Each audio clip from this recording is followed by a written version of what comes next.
Hello, ladies and gentlemen. Today we talking about unhealing from grief and loss. Speaker, the journey of healing from grief and loss begins with a single powerful act, acknowledgement.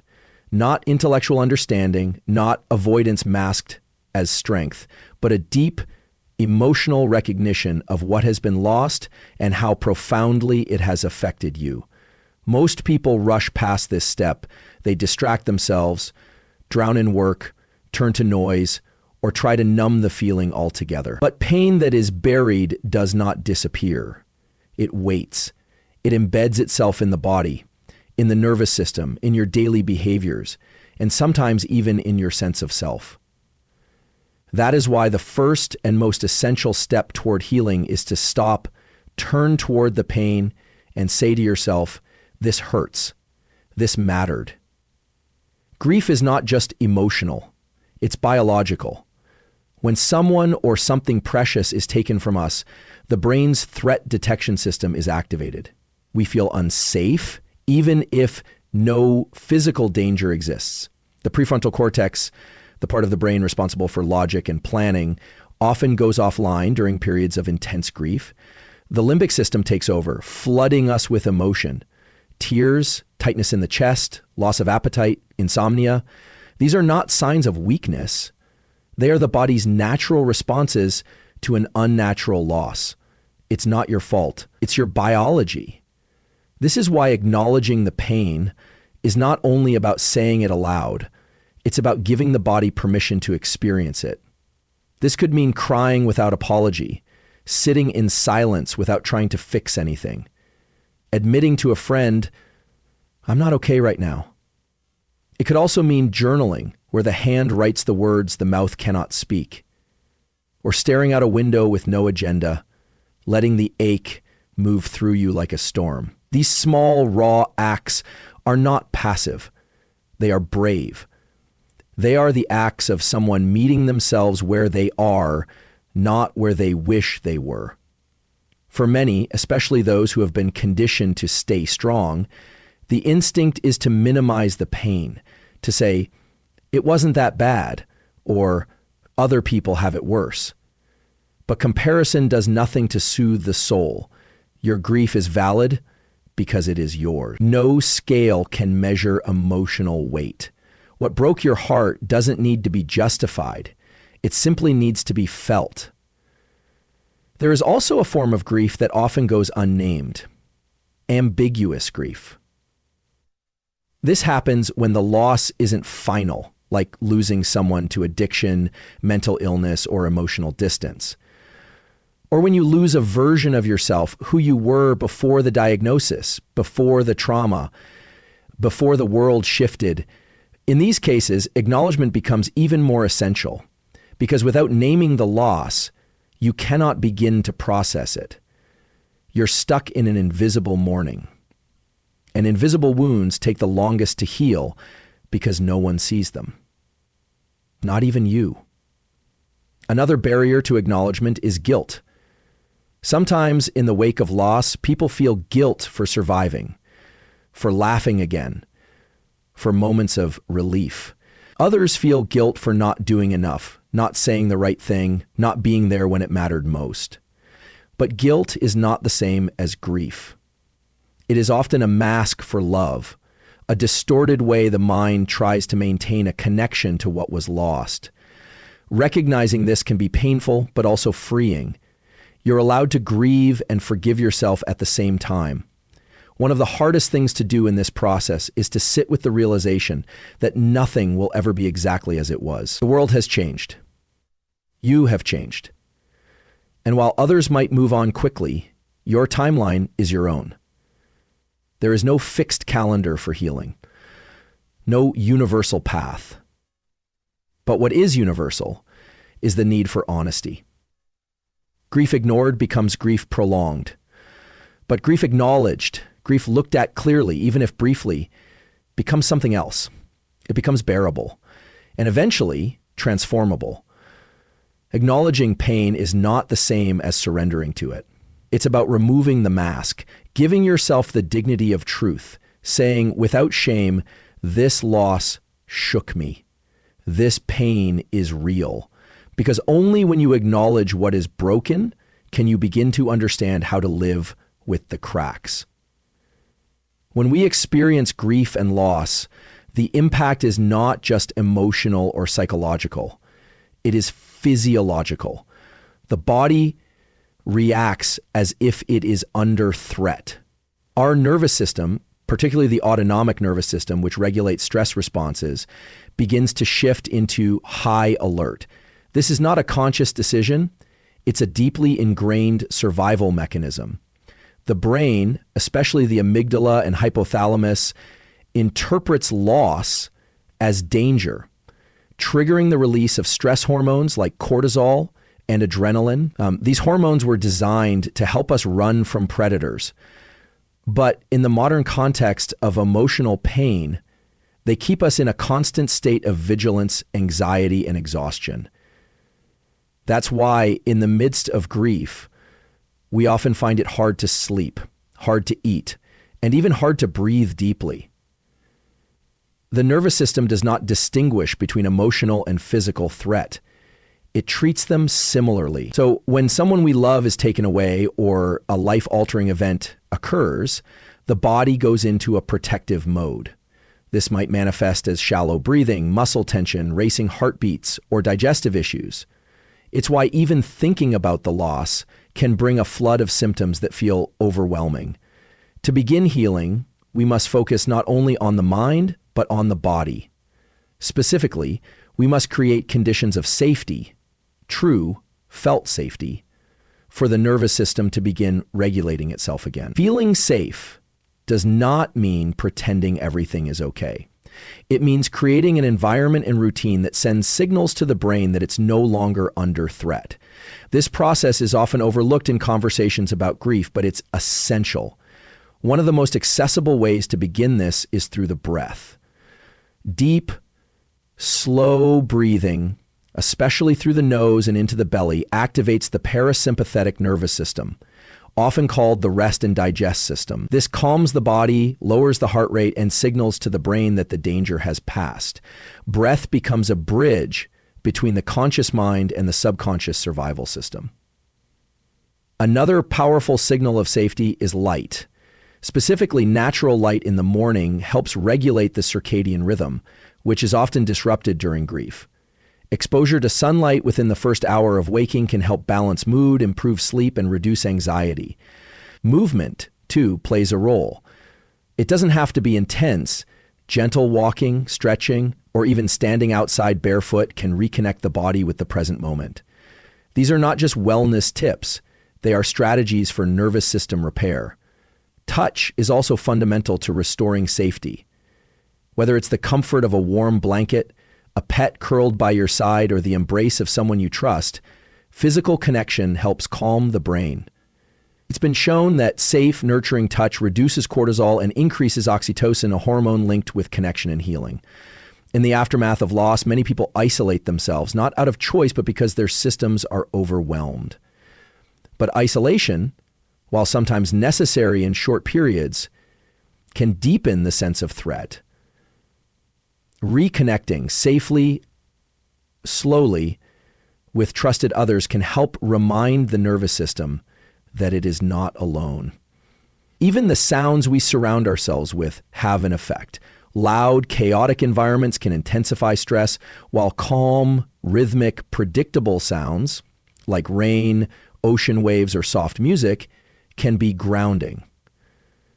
Silence can also be healing, especially when it allows the inner noise to settle. Our nervous systems are constantly scanning the environment for cues of safety or danger, a process known as neuroception. Even when we're not consciously aware of it, our bodies are interpreting every signal. That's why seemingly small adjustments, turning off harsh lights, reducing screen time before bed, or using a soothing voice when speaking to ourselves, can have profound impacts. Grief can make the world feel unpredictable, unsafe, and out of control. The goal is not to eliminate the grief. It cannot be erased, but the body must learn that it is possible to feel grief without remaining in a state of threat. This is a slow, deliberate process.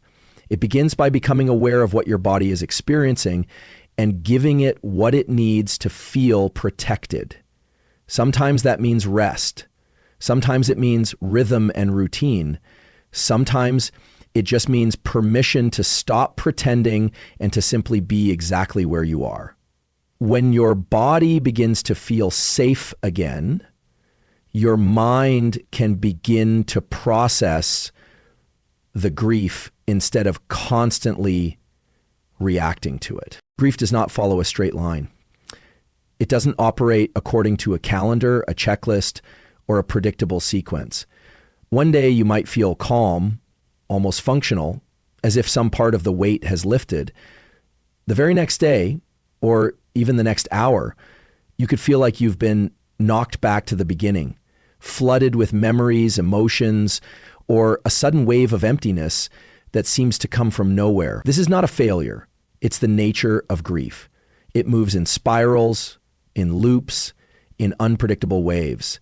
And learning to live with that unpredictability is one of the hardest yet most important parts of the healing process.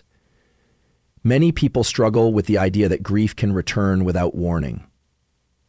Society often expects grief to be something that fades quietly over time. The unspoken message is that time should heal, and after a few weeks or months, things should go back to normal. But grief doesn't work that way. What actually happens is that grief changes form. It doesn't necessarily lessen. Instead, we learn to carry it differently. On some days, it feels light, like a shadow behind us. On other days, it wraps around the chest, making it hard to breathe or think clearly. These fluctuations are not setbacks. They're part of the terrain. One reason grief is so unpredictable is because it's tied to memory. Memories are not static. They surface in response to smells, sounds, images, and even subtle emotional cues. A song playing in a grocery store, a familiar route you used to walk together, the way someone laughs. It all has the power to open a hidden door inside you and bring the past flooding back into the present. These moments can feel destabilizing. You might wonder why you're crying over something that happened months or years ago. But this is how the brain processes emotional loss. It does not put grief into a file and store it away permanently. It reprocesses it over and over, especially when triggered by association or longing. Grief also fluctuates based on how much support you have and how safe you feel expressing your emotions. On days when you feel held, heard, and understood, you may be able to cry and release some of the pressure that builds up inside. On other days, when you feel isolated or pressured to move on, the grief may turn inward, becoming quieter but heavier, less visible but more suffocating. This back and forth rhythm can feel confusing, but it is a natural part of adapting to loss. There is no finish line to reach. There is only the process of living with a changed reality. What complicates this further is that grief can come in layers. You might grieve the person or thing you lost directly, and then begin grieving everything else that loss affected: your routine, your identity, your plans, your sense of safety. These secondary losses often appear later, and when they do, they can feel just as intense. It can be disorienting to realize that you're grieving something you hadn't even fully acknowledged before. But each layer is valid, and each deserves space. There's also the phenomenon of delayed grief. Sometimes in the immediate aftermath of a loss, the body and mind go into survival mode. You function, you show up, you handle the logistics. It's only weeks or months later, when the external noise dies down and everyone else seems to have returned to their lives, that the full emotional weight hits. This delay does not mean you didn't care deeply. It means your system was protecting you until it felt safer to unwrap. This timing is deeply personal and does not follow anyone else's expectations. Because grief is not linear, it requires patience more than we think we need. It asks us to stay present with what is, not what we wish it would be. Some days that might mean sitting with sadness. Other days it might mean laughing unexpectedly and then feeling guilty for it. But all of it belongs. Grief is not a straight path to healing, but along the unbridled stream of unrestricted waters. But along the way, our sorrow, care, rage that we reach is not a straight path to healing. It's a landscape filled with twists, returns, and quiet moments of grace. It teaches us again and again that healing is not about arriving somewhere. It's about learning how to keep walking, even when the road disappears beneath our feet. Grief does not only take away what you love, it alters who you are. Loss doesn't just remove someone or something from your life. It reshapes the very structure of your identity. Who you were before the loss is not who you are after, and this transformation often happens without your permission. People often talk about the pain of missing someone, but what is less spoken of is the confusion of missing yourself, of no longer recognizing your own reflection, reactions, or rhythms. In the quiet that follows loss, when the world moves on and you're left with silence, one of the most difficult truths begins to unfold. You are not the same, and you never will be. Before the loss, your identity might have been tied to roles you played: daughter, spouse, friend, caregiver, partner. These roles create routines, patterns, and a sense of normalcy. They also anchor you to your sense of purpose and place in the world. When someone or something significant is taken away, those roles often vanish too. If you were a caregiver to someone who passed, you are no longer caring for them. If you were a partner and now you are alone, your daily routines and emotional structure collapse. Even if you were grieving a job, a dream, or a future that never happened, your understanding of who you were in that narrative dissolves. And with that, the question arises, who am I now? This identity disorientation is often more jarring than the emotional pain of grief itself. You may find yourself unable to relate to people the same way you once did. Conversations that used to feel natural may now seem hollow. Activities you once loved may feel meaningless or disconnected from your current reality. This is not depression, though it may resemble it. This is a grief-induced metamorphosis. Your inner compass is recalibrating, trying to find a direction in a landscape that no longer looks the same. What complicates this identity shift is the pressure to return to normal. Society tends to value productivity, consistency, and emotional control. You may hear well-intentioned comments like, "You'll get back to yourself soon," or "You just need time." But what if there is no going back? What if the goal is not to return to who you were, but to discover who you are becoming? Grief removes the illusion of permanence.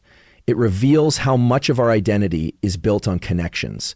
And when those connections are severed, the structure falls apart. In this fractured space, there is an invitation to rebuild, but not immediately. At first, there may only be stillness, fatigue, and a deep sense of internal emptiness. This is not a void to be rushed through. It is a sacred space, one that holds the potential for a new version of you to emerge. Often this new self begins quietly in small shifts, a new habit, a different perspective, an unexpected moment of clarity or strength. You may start to realize that you think differently, value different things, or see beauty in moments you once overlooked. These changes are not signs of forgetting, they are signs of transformation. This identity shift is not linear. Sometimes you will feel like you've taken a step forward in rediscovering yourself, only to be pulled back into the old ache of what used to be. Sometimes you will feel like both versions of yourself are present at once. The past self longing for what was, and the emerging self searching for what will be. This duality is natural. It's part of the rebirth process that grief forces upon us. The new identity does not erase the old one. It builds on its ashes. There is also a unique form of strength that emerges during this phase. It's not the strength people often admire from the outside. It's quieter, more grounded. It comes from having been dismantled and still choosing to keep going. From waking up each day with no clear map, but still stepping forward. From carrying memories not as burdens, but as parts of your evolving story. Over time, the identity that grief shapes is often deeper, more compassionate, and more resilient. but it rarely looks like what you imagined before the loss occurred. One of the greatest barriers to healing from grief and loss is not the pain itself, but our relationship to that pain. We often believe, consciously or unconsciously, that certain emotions are acceptable while others are not.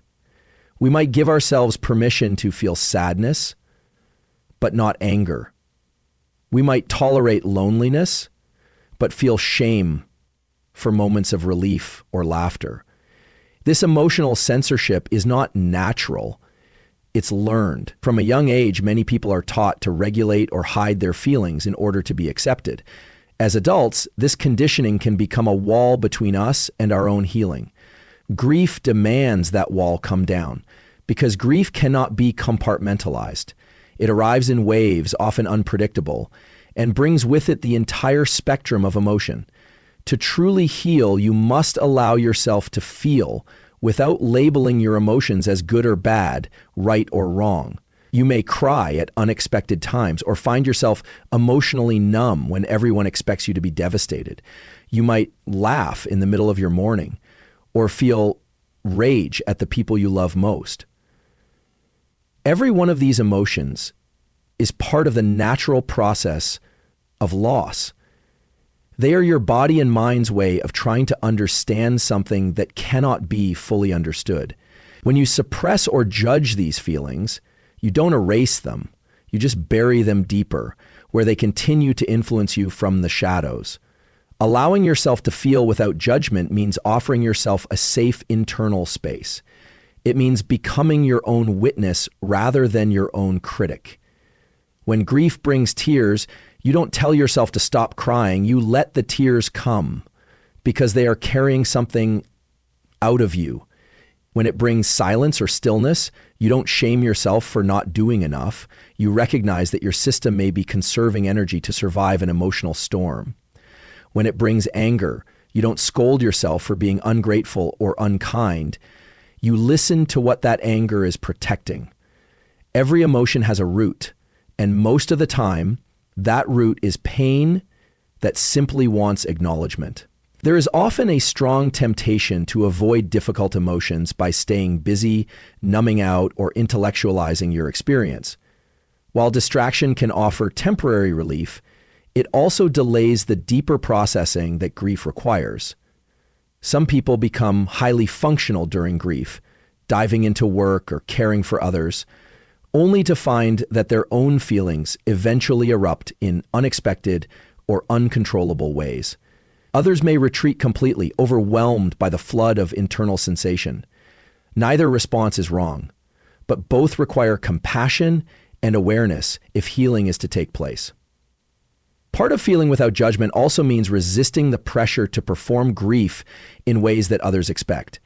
Everyone has a different timeline, and no two losses are the same. You do not owe anyone a narrative that makes them more comfortable with your pain. You do not have to explain why you're still struggling months or even years later. Grief is not a performance. It's a lived experience that unfolds in layers. And those layers do not disappear on schedule. They arise when they are ready, and they often demand your attention in the quietest and most inconvenient moments. Self-compassion is the key to navigating this emotional terrain. It's not the same as self-pity or indulgence. Compassion is the ability to sit with yourself as you are, not as you wish to be. It's the ability to say, this is what I'm feeling right now, and that's okay. It's the courage to let grief be messy, to let healing be nonlinear, and to let yourself be human in a culture that often demands control and perfection. You are not weak because you feel deeply. You are not broken because you cannot keep it together all the time. You are not failing at healing because you're still hurting. You are honoring the reality of your loss by being honest about what it has done to you. In allowing yourself to feel without judgment, you create the conditions for integration, which is different from resolution. Grief does not need to be fixed. It needs to be witnessed. And when you offer yourself that space, when you stop fighting your own experience, something subtle begins to shift. You begin to trust yourself again. You begin to believe that your emotions, even the most difficult ones, will not destroy you. You begin to see that every feeling has its place, and that your heart, no matter how shattered, still knows how to hold it all. When loss strikes, it doesn't just take a loved one, a relationship, or a life path. It often strips away meaning itself. Everything that once felt important can suddenly seem hollow. The routines that gave life structure now feel mechanical or pointless. The plans for the future dissolve into uncertainty. Even the beliefs that once provided comfort about how the world works, about fairness, about divine purpose, can collapse under the weight of grief. This is the quiet devastation of loss. It doesn't just break your heart, it disorients your soul. You find yourself standing in the rubble of what once was, not only grieving what you've lost, but wondering if anything will ever matter again.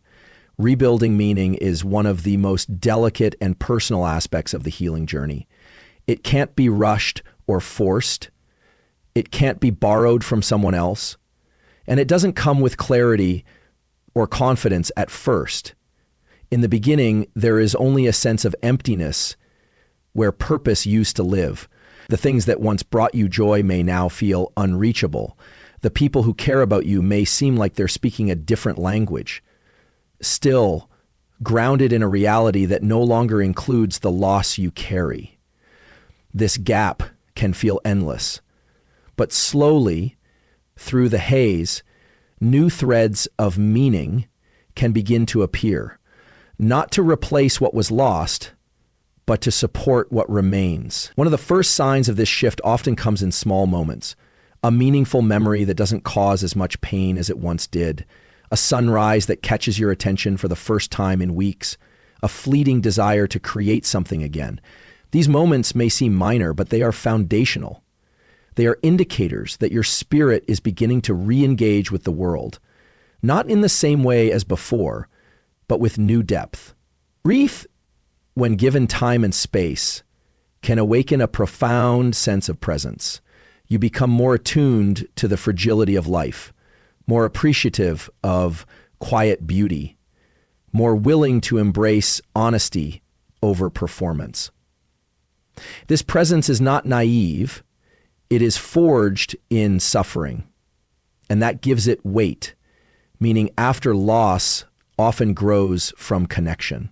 Sometimes it's a renewed bond with the person or thing you lost, carrying forward their values, their love, their influence on your life in subtle, ongoing ways. Other times it's found through connecting with others who are grieving. In shared vulnerability, there can be healing. When you see your pain reflected in someone else's eyes, you are reminded that you are not alone. And in offering empathy to others, even when you are still healing yourself, you begin to see your pain as something that can serve a purpose beyond destruction. For some, rebuilding meaning takes the form of creation. Writing, painting, gardening, volunteering, building something with your hands. These acts do not erase grief, but they give it a place to live. They transform it from something that only takes into something that gives. This transformation is sacred. It honors what was lost by allowing it to become part of something new. And it's important to understand that this creativity doesn't have to be beautiful or impressive. Its value lies not in the product, but in the process of choosing life again and again in the aftermath of loss. Another way meaning can be rebuilt is through service. Helping others, even in small ways, can restore a sense of usefulness. When grief threatens to make you feel like you've lost your place in the world, being there for someone else can ground you. It reminds you that even in your brokenness, you still have something to offer. Sometimes, this realization becomes a guiding force, a mission to support others in their pain, to advocate for change, or to live more fully because someone else cannot. Perhaps one of the most profound aspects of rebuilding meaning is the development of a new worldview. Before loss, we often live under the assumption that things will go according to plan, that love will protect us from heartbreak, that effort will guarantee reward. After loss, those illusions fall away. And in their place, if we are brave enough to stay open, comes a deeper understanding of what it means to be human. A recognition that life is uncertain, but still precious. That love is risky, but always worth it. That pain is inevitable, but not meaningless. This hard-earned wisdom does not dull the pain, but it gives the pain a place within a broader, richer tapestry of experience. Rebuilding meaning after loss is not about making sense of the tragedy. Some losses will never make sense. It is about finding a way to continue living with integrity, with purpose, and with love, in spite of the pain. It's about learning to carry the weight in a way that allows you to move forward. Not forgetting what you've lost, but integrating it into who you are becoming.